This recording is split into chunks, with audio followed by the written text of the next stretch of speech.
studies and systematic reviews, and reviews and textbook chapters which summarize this literature. The problem is that despite of this evidence, parents may not be actively involved or empowered to make decisions in neonatal units.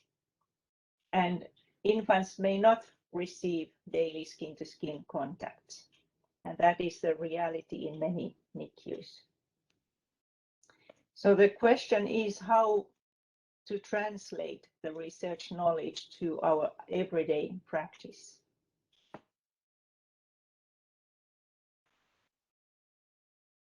To help the units, both neonatal and obstetric units, to implement family-centered care, we have developed this training program for the staff, which is called the Close Collaboration with Parents Training Program. First, we developed it for our own needs, but there has been the same need in many other hospitals as well. So far, we have implemented this training program in 25 units. And we have done research about its effects, and here you can see our strong research team, and I will summarize very shortly at the end the main results we have published so far.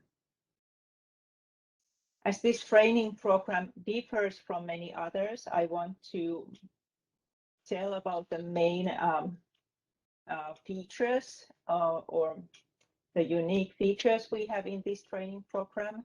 And it's important to understand first that it is a training program for all doctors and nurses and other professionals who are working at bedside in a unit. For each staff member, it means about 6 work shifts when they are working with a mentor. They are doing their training practices and they are doing reflections after the practices with their. It's known that reflection is very important method in adult learning. But to go through the whole staff of a unit, it takes in practice about 18 months to complete the training on a unit level. This training targets to change attitudes and values.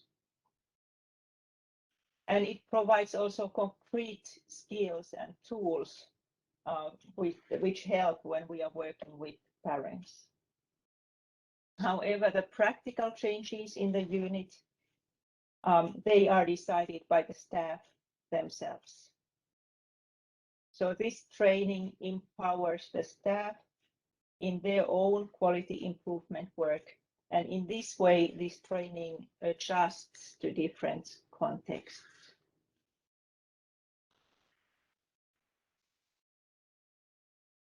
This is a bit slow, wait a second. So this family is now in our unit, and one morning during the morning rounds, I asked them advice for my lecture, and I asked them what I should say about why to involve parents. And they gave me spontaneously very wise words, and these are citations from their answers. They said that parents know their baby best and see the changes as they are there every day. That was self-evident to them. And they also said, and I think this is really deep understanding, they said it strengthens our bond to our baby when you appreciate our observations and opinions. And another gem they said was that equality in the team is important and increases our trust. All this came spontaneously, but then I asked specifically in which decisions they have felt that they have been able to contribute, and they listed the following. They said that they have participated in decision making regarding feeding volumes, skin care, pain medication, timing of kangaroo care, and planning the time schedule of the day. And then they added, our parenthood has developed a lot. And that was, at that point, this baby was 1 month and 3 days old.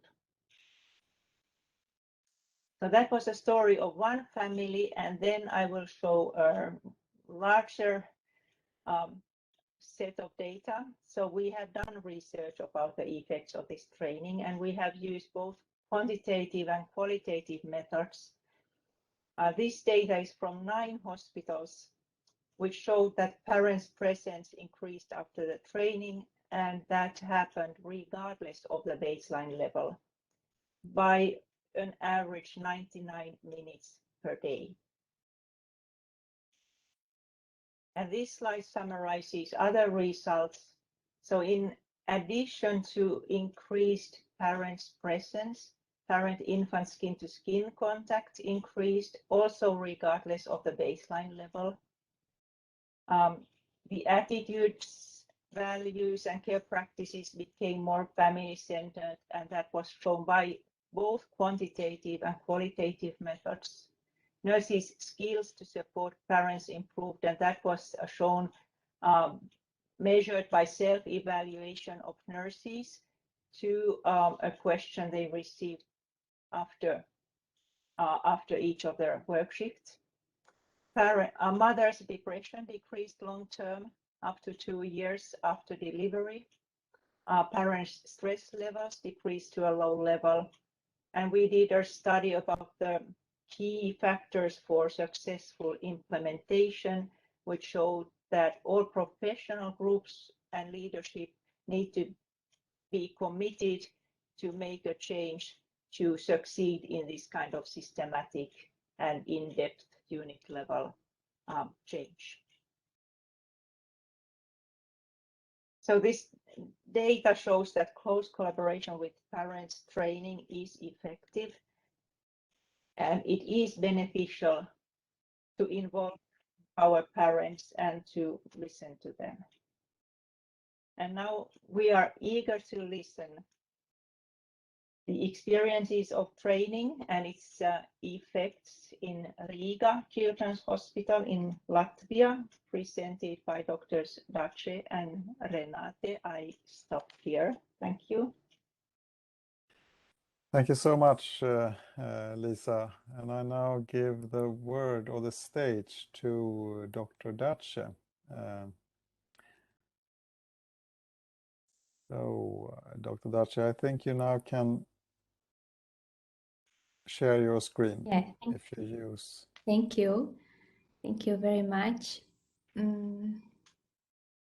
Okay, I hope you can see. Yes. Yeah, thank you.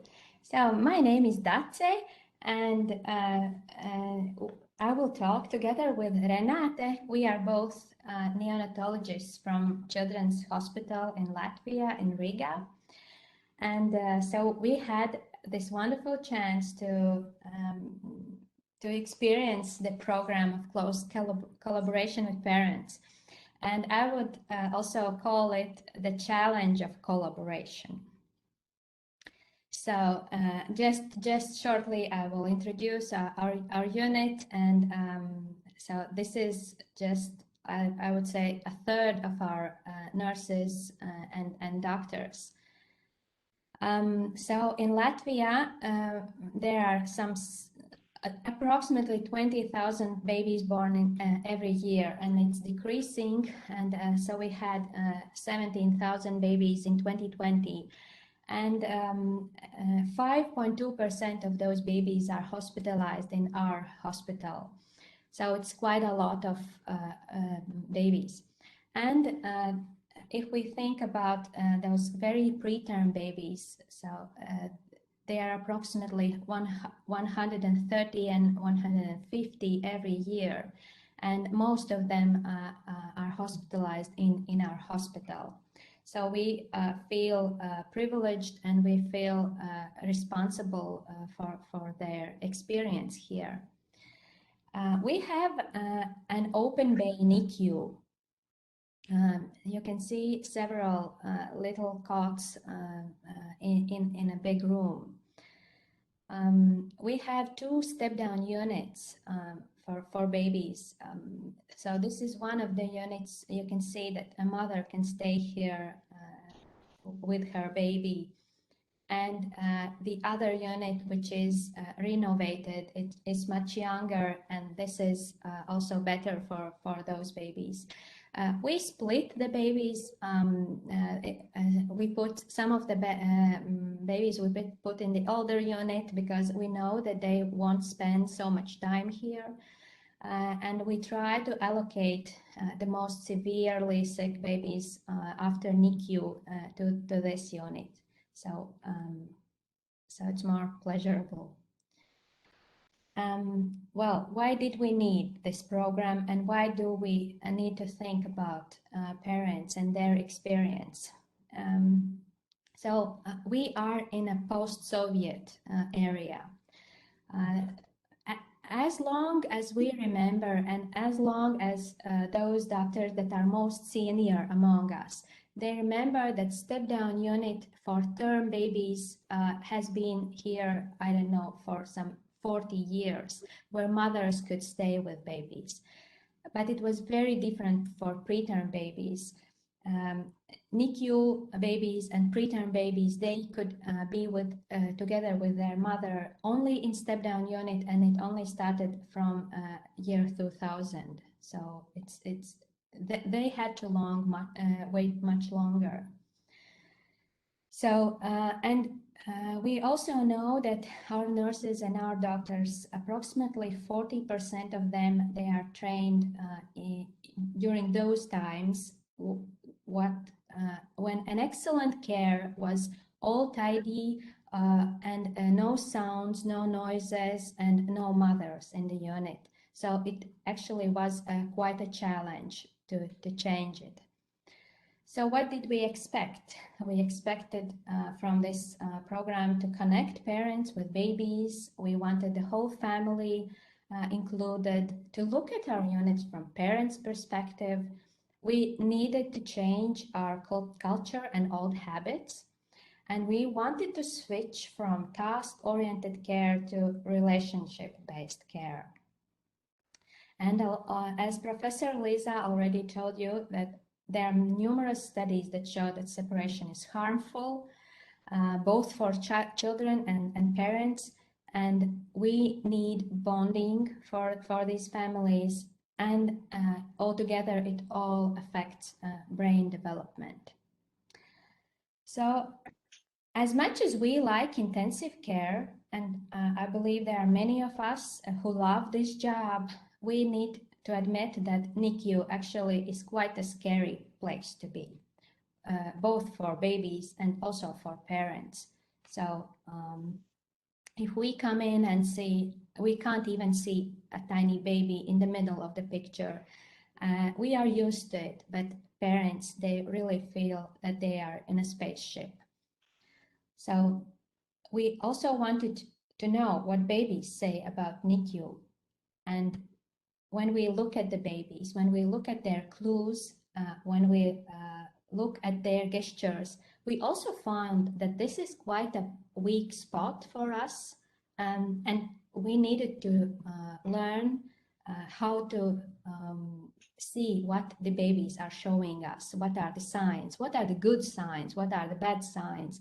And when we learn to know it, then we can teach parents. Because you already know that intuitive parenting, it does not come so easy to parents who have preterm baby. So we need to learn, and then we can teach them. Okay, from now on, I will have my presentation, and Renāte will tell you about the training process. Good evening. My name is Renāte, and I work in a neonatal unit as a neonatologist. And I had that honor to take a part in this mentor training process with our Turku colleagues. So, what happened? So, starting from I don't remember exactly the year actually when we started the training in Turku with the Turku colleagues. I think it was in 2019.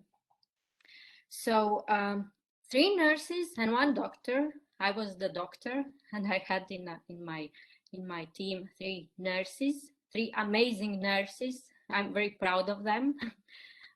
So we had 3-week training program, and 1 week we spent in a Turku University Hospital in NICU, and 2 weeks we spent in our NICU, not only NICU but also in a step down unit.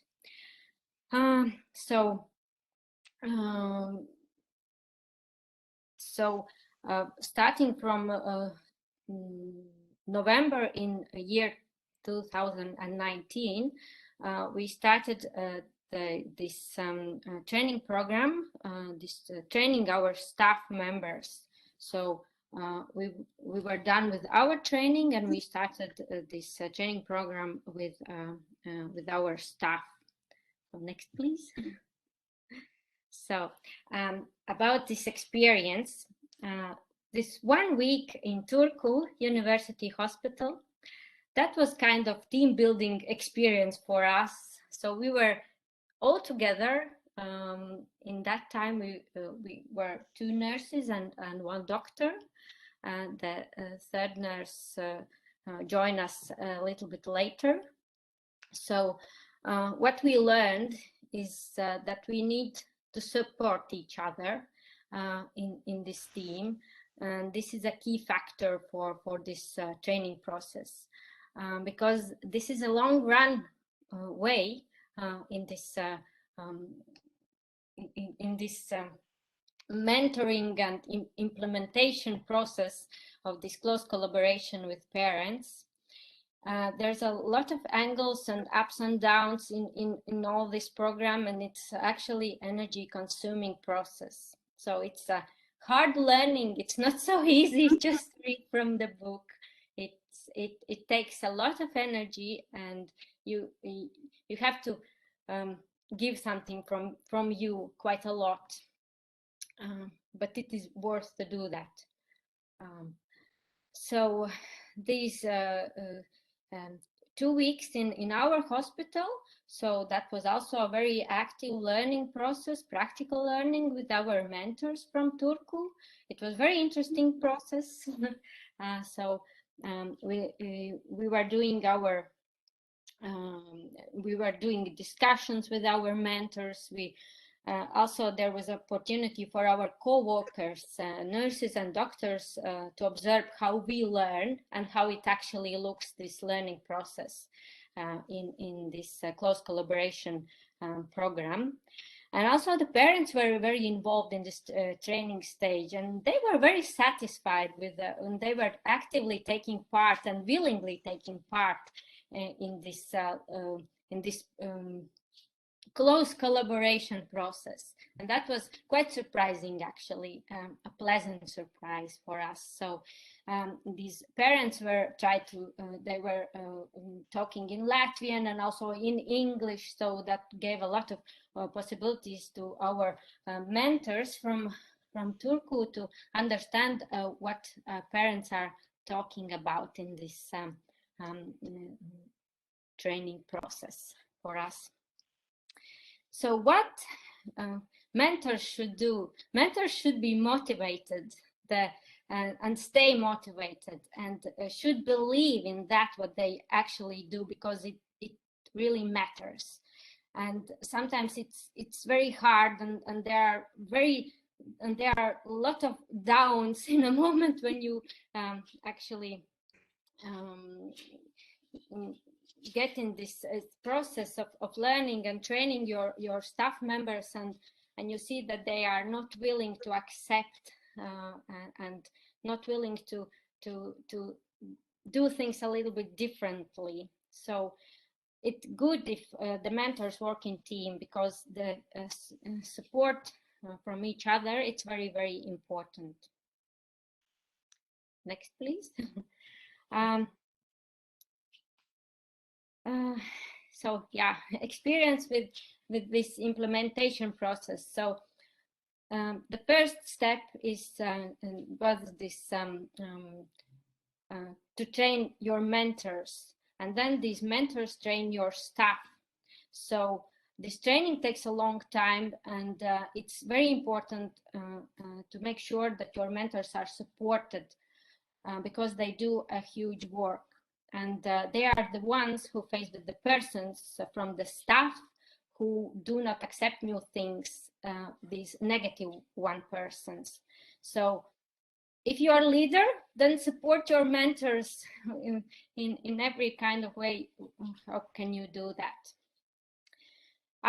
Even after the finishing this training process for all your staff, make sure that you have choose some persons who will be responsible to keep up the good spirit of this close collaboration with parents main message. So the ones who will be with this idea of close collaboration with parents all the time. So even when you will get some new staff members, these people who these persons, these mentors will be responsible to train them, the new ones, and to remind the ones who already did the training, just to remind them how it actually works, and that it's very important. So just keep with that. Next. So here you have an evidence that we actually had this training program, and these are our unit.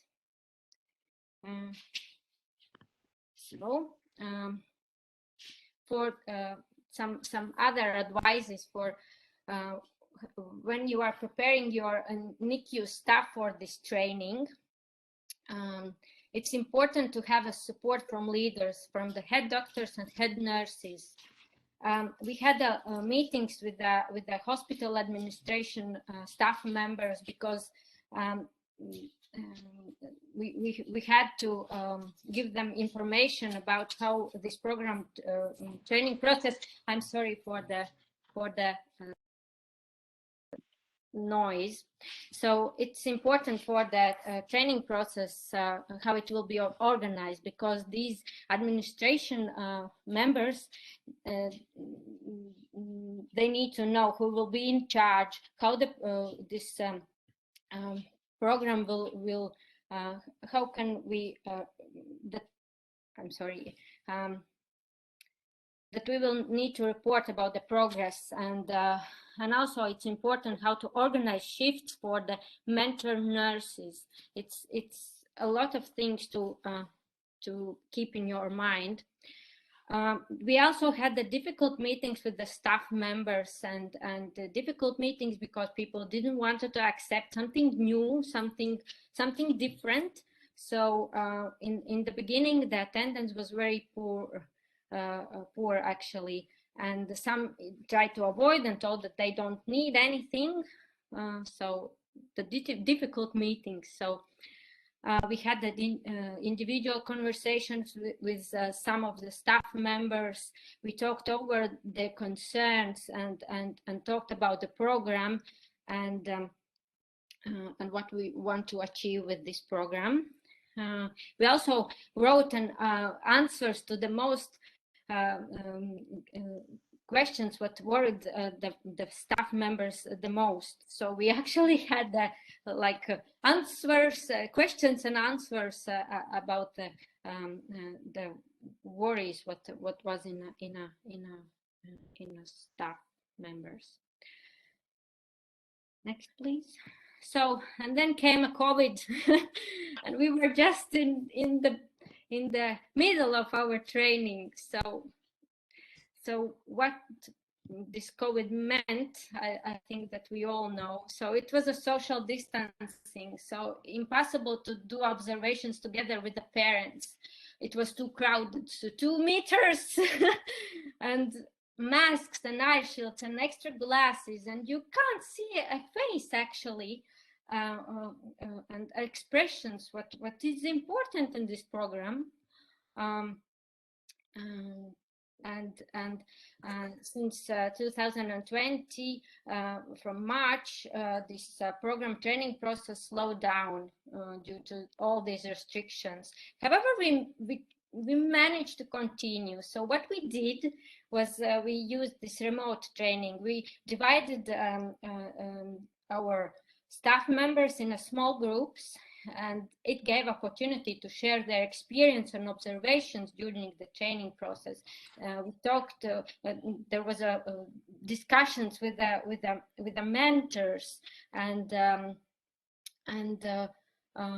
there was also the opportunity to talk to each other. And actually, it very well worked with the doctors. They were very satisfied. However, for the nurses, they try to do their best, but still they need some mentoring process in person.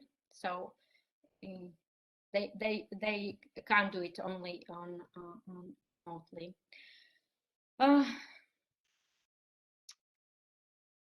So changes.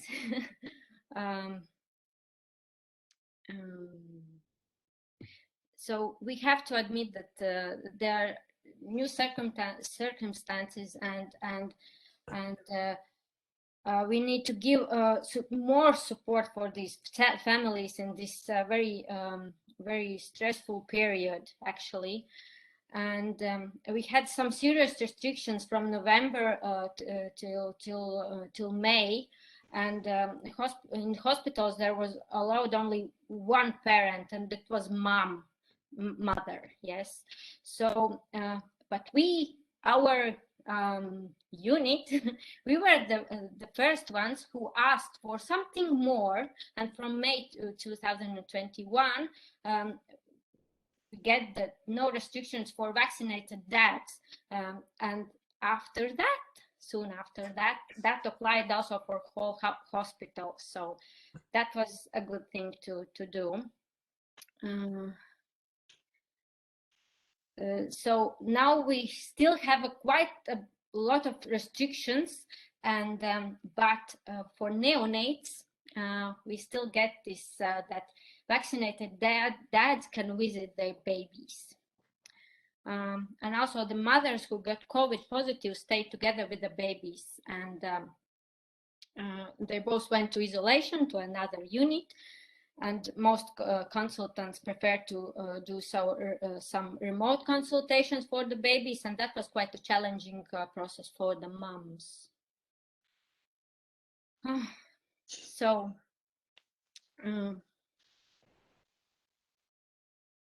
as I told, this implementation process, it takes as much time as this staff training process. So the main thing is make sure you put main aims together with your staff. It's important to have the same idea and the same expectations, and do it step by step, and try to fill them together. And also give some time to discuss what works and what's not working and why it is not working. And also this collaboration between leadership and mentors. So it's important to put together the main aims, what we as a team should fulfill. Discuss it before you start this close collaboration training with the parents, just to be sure that you are on the same page. Okay, thank you, Renāte. I will just follow on with just a few minutes. Well, you all know this meme, but I can say you that this meme also applies to the program. You will definitely see people who are avoiding, who do not think that it's necessary for them. Someone who say, well, very good, such a nice program, but then they don't show up and you need to find them where they are. So it is completely normal. It applies to school and to the NICU environment.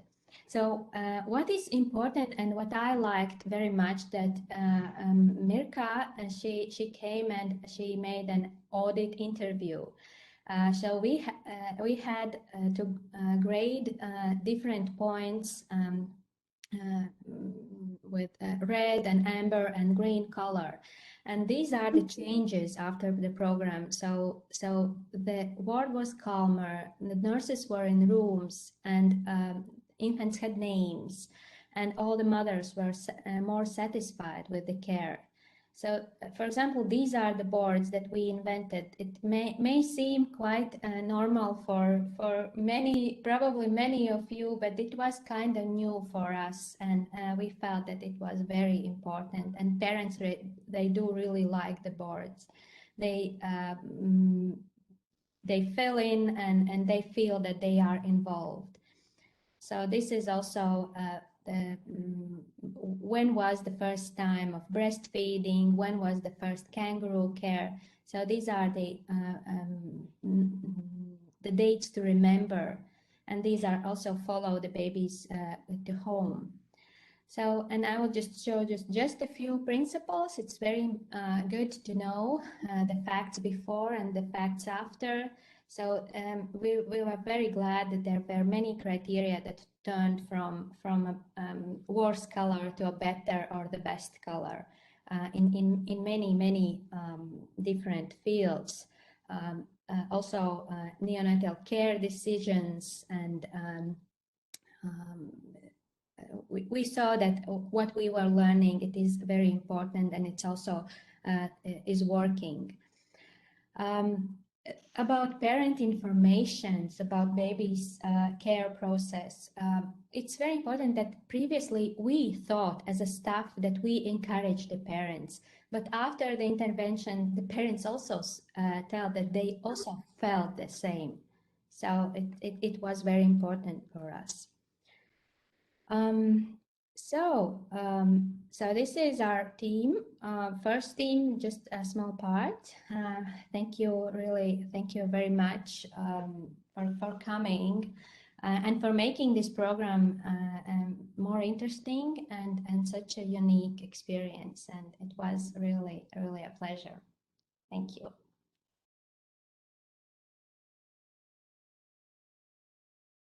Thank you so much for this presentation and for all the presentations. So, Katarzyna and Vicky,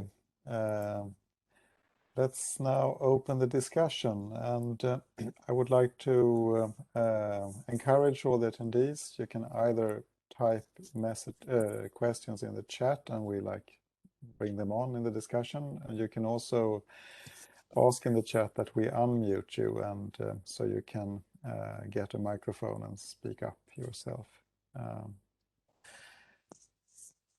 So I have one favorite saying from you, Liisa, that I want to discuss first, and that is that many clinicians and also nursing teams thinks that family care is about parental well-being, like being nice to parents, but you say that it's maybe the most effective medical intervention that we have in our toolboxes.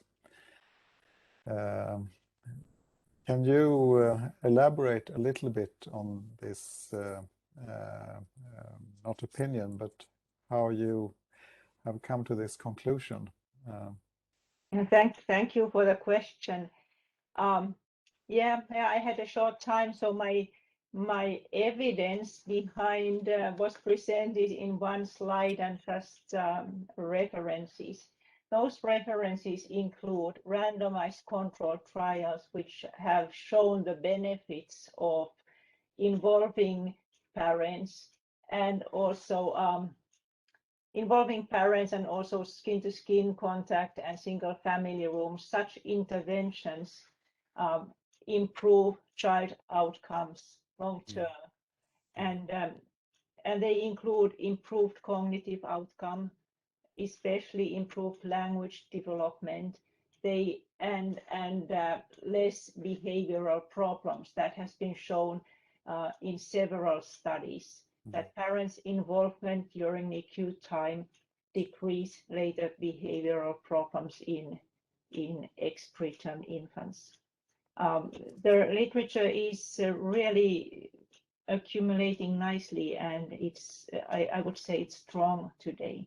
So we can say that family-centered care is evidence-based medicine, and I think that is the only way we can practice medicine. We need to follow the evidence. So there's not really a question if we should do this. The question is how we can get this done. The implementation here is the problem. And I really love to hear this very honest and realistic description of the journey of Riga. It's not easy. We have to put a lot of time and energy to make the change. It doesn't happen by itself. So all these words and this research remains just words if we don't really start working hard with this. Yes, I just fully agree with you that this is evidence-based care, full stop. But what do you think about the awareness of this generally among clinicians and healthcare providers in the NICUs?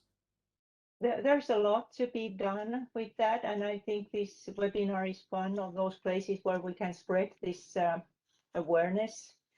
I think there are still many doctors who think this is a nursing project. As doctors, as neonatologists, we have to take the full responsibility of the care so that it supports the best possible way of the development of the child. That is the goal of our treatment, to produce healthy children who can cope in school and in social life and later in their lives.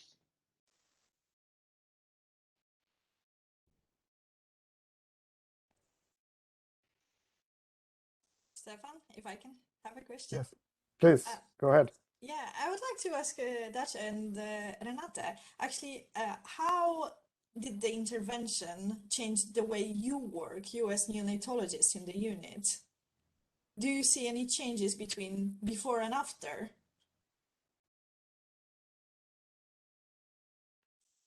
Okay, maybe I will start. Well, I am like I'm a head of department, and so I felt very responsible. It was a change for me. You know, we have been trained to be good at skills, at putting catheters and tubes and doing really nice and interesting stuff. But even in neonatal residency, I had to come to a very important conclusion. Well, what is the difference between pediatric intensive care unit and neonatal intensive care unit? And I believe that the answer, I needed a time for this answer. So I know that intensive care unit, it's a crisis unit. You don't really come in a good health. But there is a huge difference because neonatal intensive care unit is a crisis unit maybe in 20% of cases. But all the other time, it's a neurodevelopmental unit. And it was very important for me to understand that. And that's why, and knowing everything that Liisa told and learning from this program, I found that it is really, really important to keep this spirit, to keep up in everyday life. This is what I found, that it's changed quite a lot. And we were really proud that after our suggestion that dads should be with their children in hospital, the whole hospital applied, and we felt really this was a small victory for our parents.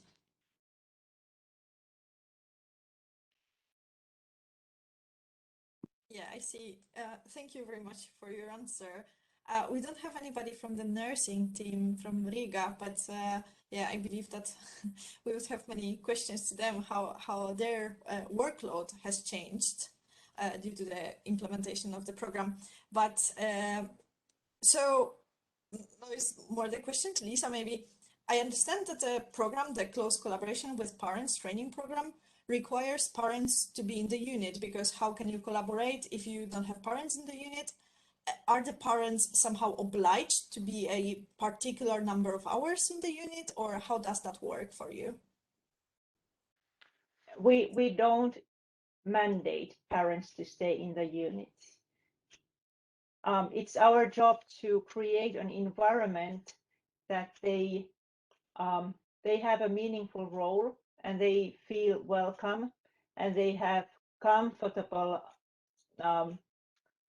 facilities, comfortable environment in the unit so that they want and they can stay in the unit.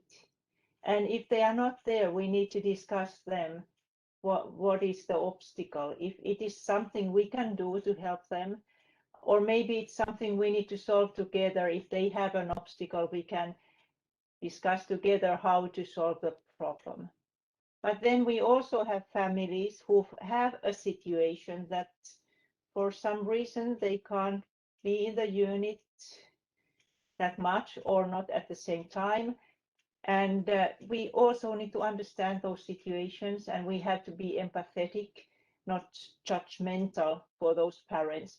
And we need to take the best possible out of those hours they can stay in the unit if that can't be for a time. So we empowering parents mean that we give the power to parents. We don't dictate what they should do, but they decide. And we are there to support and help. And I think that's a big philosophical question and important to understand. Yeah, I guess when instead of blaming parents for not being enough in the unit, when you make their presence meaningful, maybe they can increase the time they're spending in the unit because they feel wanted there. But you were talking about having parents there, facilities, comfortable facilities for the parents. So when it comes to the resources, how much does it cost to transition towards family-centered care? I think now you have two kind of questions in one question. You talk about facilities and their cost, and then about training and its costs. If we want to make a change, it doesn't happen by itself. As we heard from Riga, nothing happens by itself. It takes a lot of time and energy, and that's the truth. And time is money. So we need to be ready to invest in making the change. But when we have made a change in care culture at a unit level, and we have learned to read the feedback from the baby, and we have learned to listen to the feedback from the parents, we get positive feedback all the time, and that creates a positive circle, and that keeps the change sustainable, and it also deepens and matures and widens during by time. That is what we have seen, and that is what I have personally experienced. So then parents are there more, they are really a big help for nursing staff with care procedures, and they are also ready to go home earlier, which then redirects the resources to sicker babies. So the healthiest babies are now home, they are not in hospital anymore. So that finally pays back. So that is about training. But if you then ask how much does it cost to buy chairs and build a new single family room hospital, that will happen. When the parents come, you start to think what they need, and you will see needs you haven't seen before. You need better chairs for them, you need beds, and you start to dream of own rooms for the parents. And that will happen. It has happened in all hospitals which have changed the care culture. So don't worry, somehow you will find the money at the end.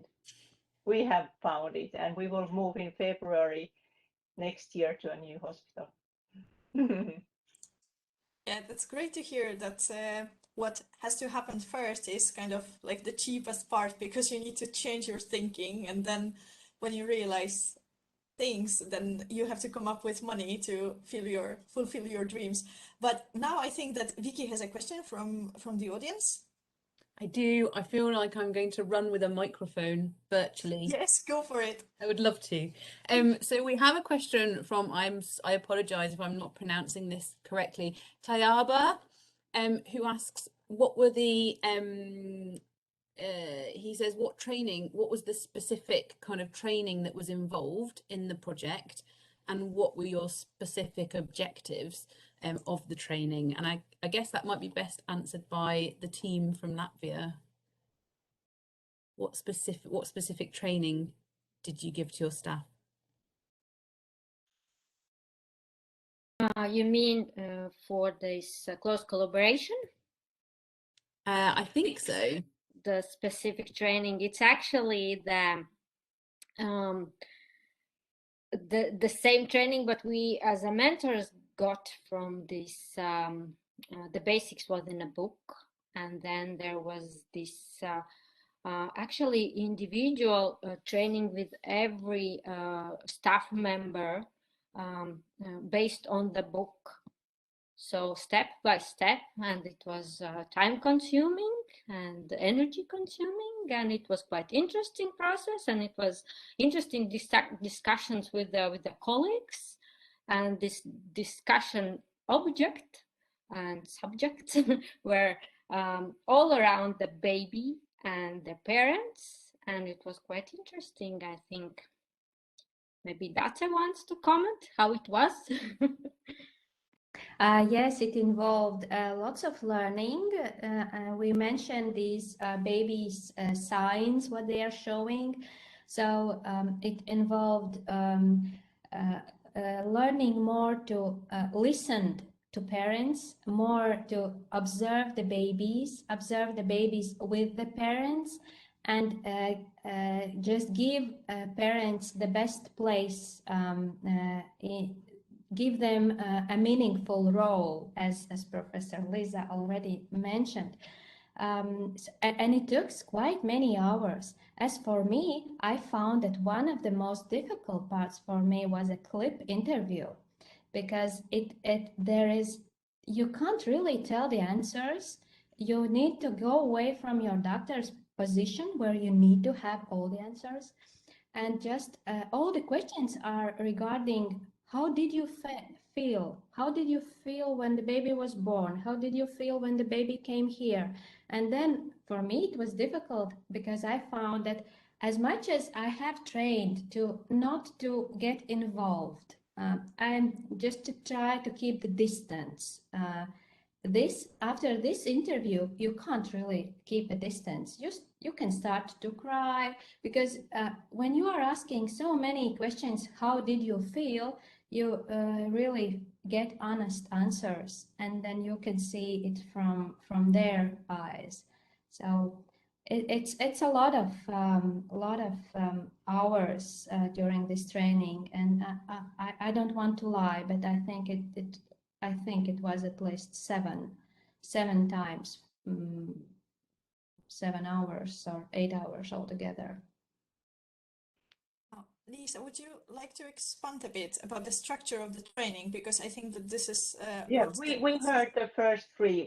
Yes. I want to mention to to emphasize the structure, that there are 4 steps or 4 phases, and they build on each other. And we heard 3 first of them. I want to add the 4th one, but I repeat that the first one is to learn to observe infant behavior and to learn to communicate about it with colleagues. And then we started to hear in our morning round not only reports about pathology, but also about behavior and development of babies. The second phase is to observe infant behavior with parents, as we heard.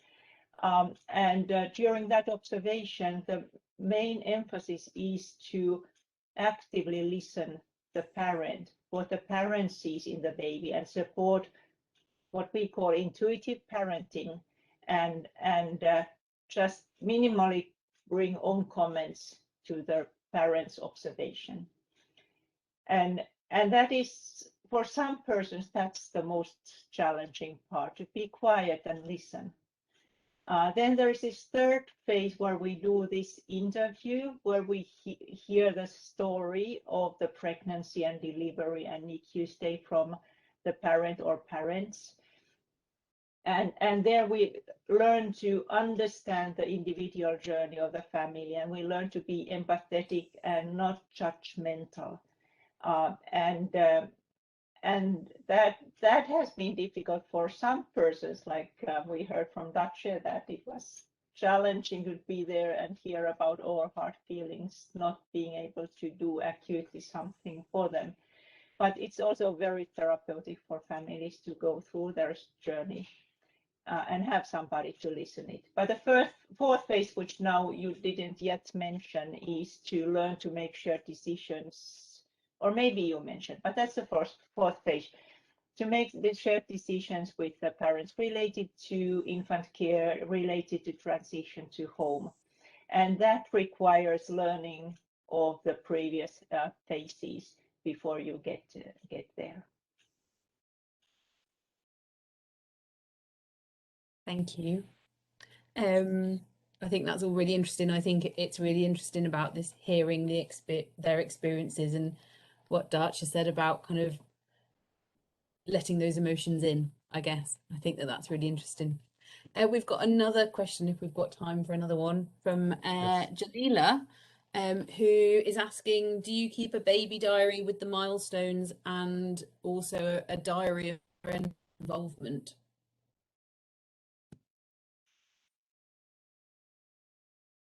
I don't know who wants to come in with that one. Riga team, please. Well, we have introduced the baby milestones, and it's just a few months ago, and so these will go with the baby. These are important for parents, and these will go with the baby home. But I guess we don't really have anything written about parents. Yes. But it's very, I also have found that during the morning rounds, we mention parents more actively. We are asking nurses how the parents feel, what was their day yesterday. So it's not only medical information, but it's also about, yes, the family gets involved.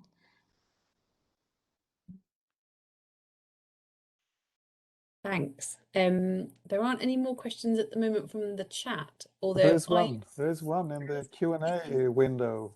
It's a bit confusing with, I'm so used to Zoom, but WebEx also is good, but I'm a little unused. But there is one question here from Nava Durrani, asking whether family-centered care is for chronic feeder and growing babies or acutely sick babies. Question. That's a good question. May I? Yes, absolutely, Liisa, go for it. Yeah. There is already a meta-analysis showing that the interventions which start soon are more effective, and interventions which involve parents are more effective.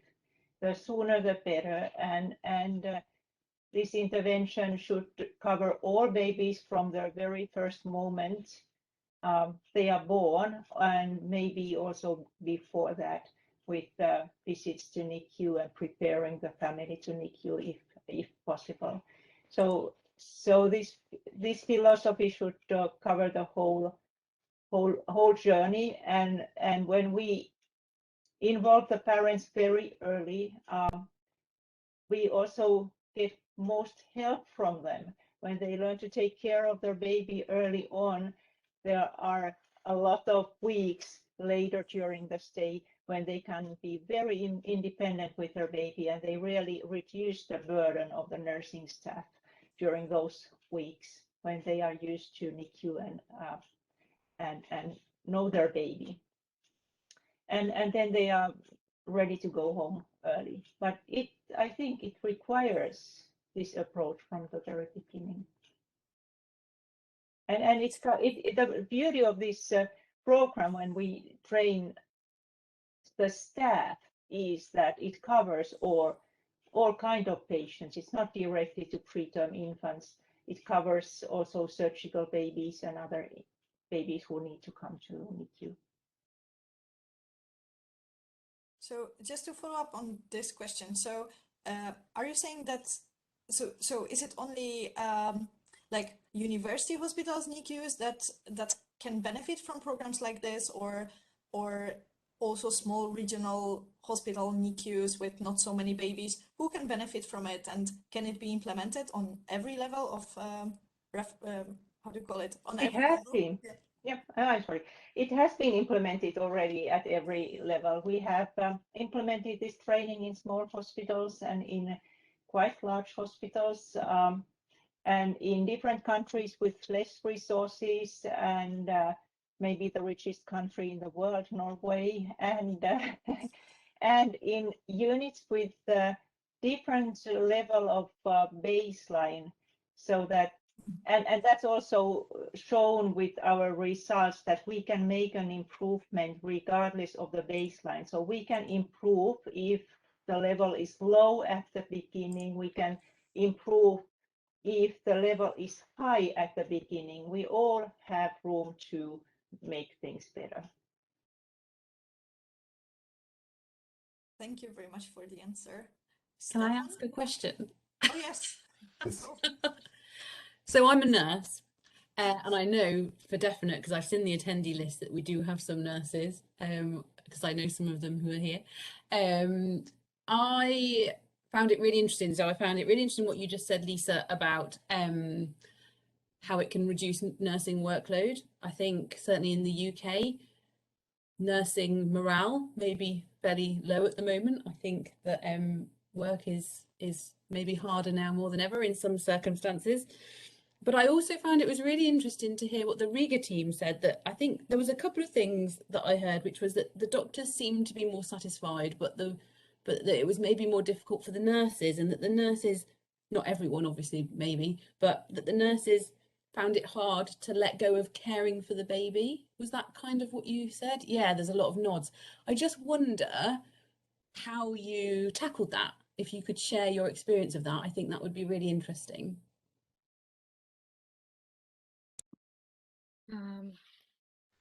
Actually, it's I think it was like it came with the time. It took some time to get them to let go something of what they used to do and what they had control over, and it actually took a time, and I think that they learned it like step by step to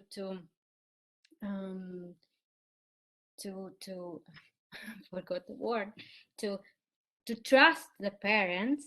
And how do they made this trust? It was like observing the baby together, and they were like learning these basic signs for the baby together, and also in that way they the nurse and the parents, they made some connection better, and that also made the nurses to just let go the care, be there and support them, and not being the control ones, but being like more supportive.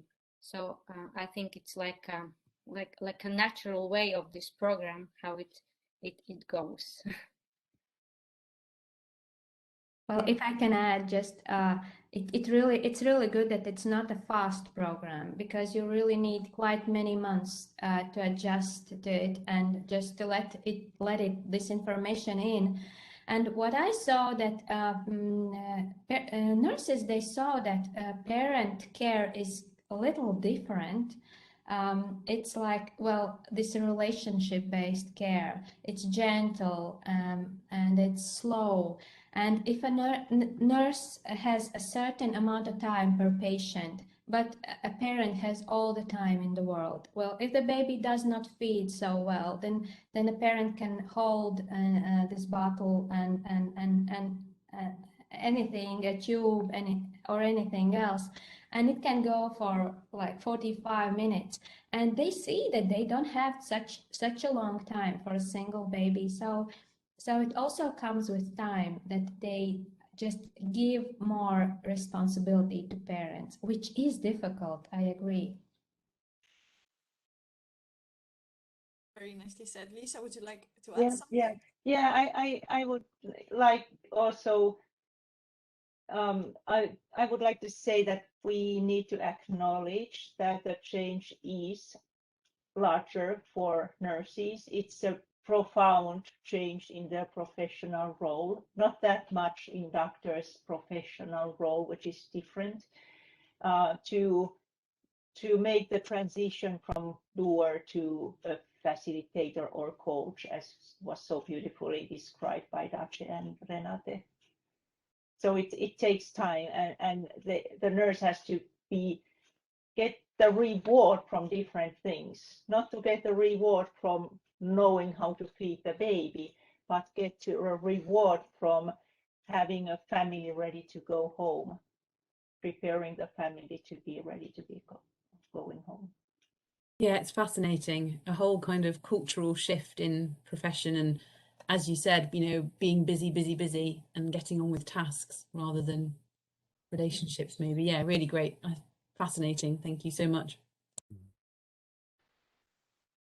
Okay, thank you, Vicky, for bringing this up. We didn't cover this. I'm glad you did it.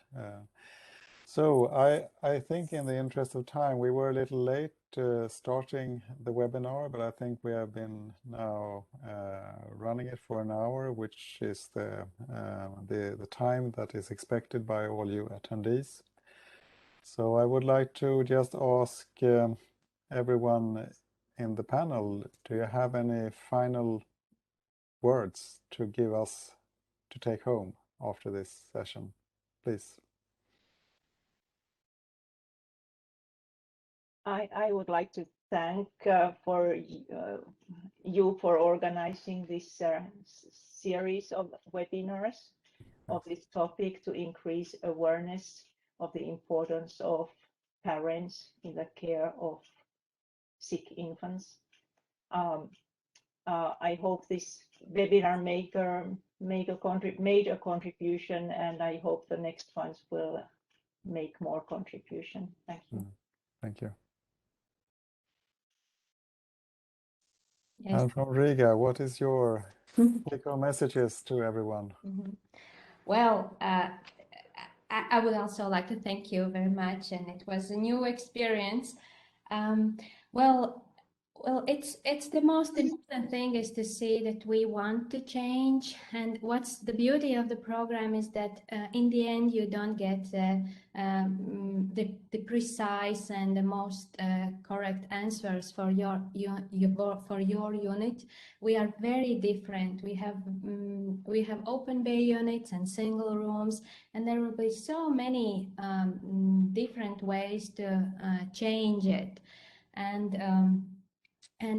but it's the first step to see what we need to change and to have the courage to start it. So that's what I wish you. Thank you. Thank you for inviting us and let us share our experience. I think this is a wonderful program and a wonderful way how to communicate with each other. And it's not only with the parents, but it's also it's like a culture of how to communicate with your colleagues. And I remember that Mirka also wrote about our unit that she can feel that it got more calmer. So it's something what we also experienced when we went to Turku, that this unit is busy, but you can feel that in this unit it's like something calm, relaxing. However, it's intensive care unit, and it's an attitude, what you can feel it in the ear actually. So it's a wonderful way how to communicate to each other, and of course with the parents, and support parents to bond with their children. Thank you, Dr. Renāte, so much.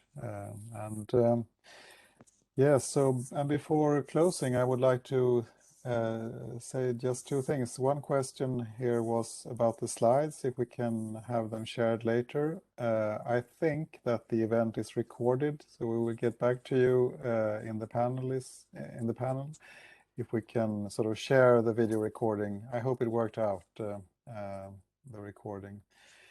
And the other thing is that I wish you all welcome to the next webinar on the, if I recall correctly, 8th of December, where we will have panelists with representation from WHO and UNICEF about skin-to-skin care in a more global context.